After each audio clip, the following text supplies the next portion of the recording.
আজ রবিবার বাংলা জুড়ে বাঙালিদের সাড়ম্বরে পালিত হচ্ছে জামাই ষষ্ঠী। তাই সারা রাজ্যের পাশাপাশি মালদার গাজলেও জামাই ষষ্ঠীতে মেতে উঠেছে জামাই শাশুড়িরা। এদিন সকালে 11টা নাগাদ ষষ্ঠী পুজো অনুষ্ঠিত হয়। পুজো উপলক্ষে নিয়ম নিষ্ঠা ভক্তি শ্রদ্ধা ভাবে পুজোর সরঞ্জাম নিয়ে গাজল শ্যামসুখী বালিকা উচ্চ বিদ্যালয় সংলগ্ন বটপুকুর গাছের তলে সবাই ভিড় করেন। এমন পুজোয় মত্ত হয়েছেন সকল ভক্তরা। এক জামাইয়ের শাশুড়ি বলেন, আমরা ষষ্ঠী পুজো করি ছেলে মেয়ে ও জামাইয়ের সুখ সমৃদ্ধি ও দীর্ঘায়ু কামনার জন্য এবং পরিবারের মঙ্গলের জন্য। এই জামাই ষষ্ঠী পুজো করে থাকি, এবছর নয় প্রতি বছরই এমনটা হয়।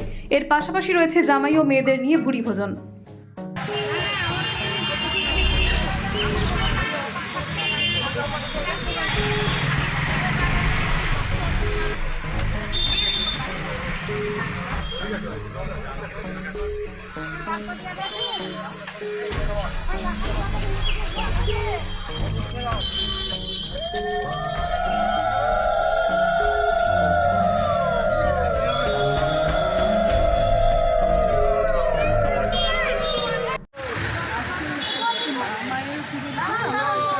সামনে বরযাত্রা আছে, বরযাত্রার সামনে সন্তানের মঙ্গল।